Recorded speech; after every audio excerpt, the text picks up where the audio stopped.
2012 foi um ano muito delicado para as economias mundiais e no Brasil não foi diferente. Por aqui, um grande vilão de toda essa história foi o dólar. Para isso, o último instante veio ouvir o vice-presidente do Grupo Confidence, Paulo Volpi, para fazer uma análise desse comportamento em 2012. Paulo, qual a sua visão de todo esse movimento que foi 2012 impactado pelo dólar?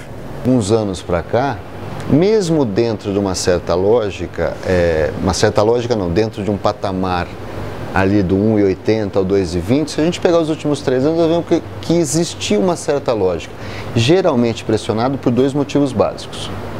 Um, mercado internacional.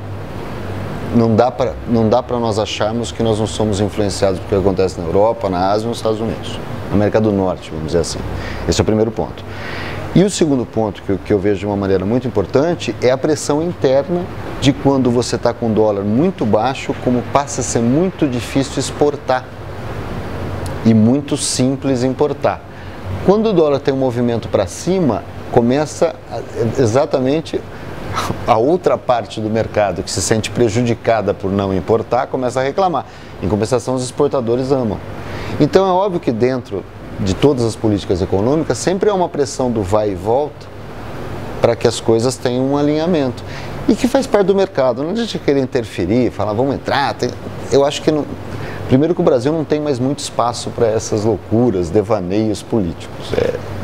Eu acho que o mercado tem uma certa lógica. E quando todo mundo se assusta muito, hoje quando alguma coisa sobe 1%, há uma tendência muito grande de falar assim, nossa, foi um... Hoje, se o dólar desvalorizasse 3%, vai falar maxi desvalorização.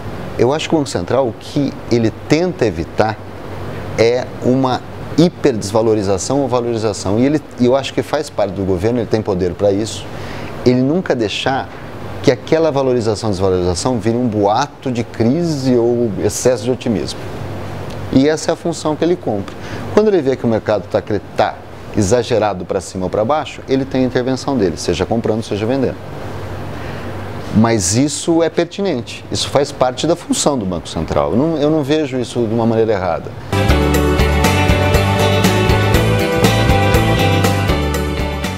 O mundo está passando por um hiato, mudanças econômicas mundiais são sérias, estão acontecendo.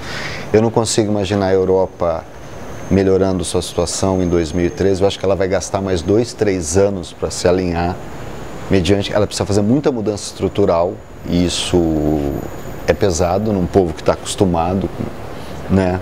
As pessoas que conhecem a Europa sabem do que eu estou falando.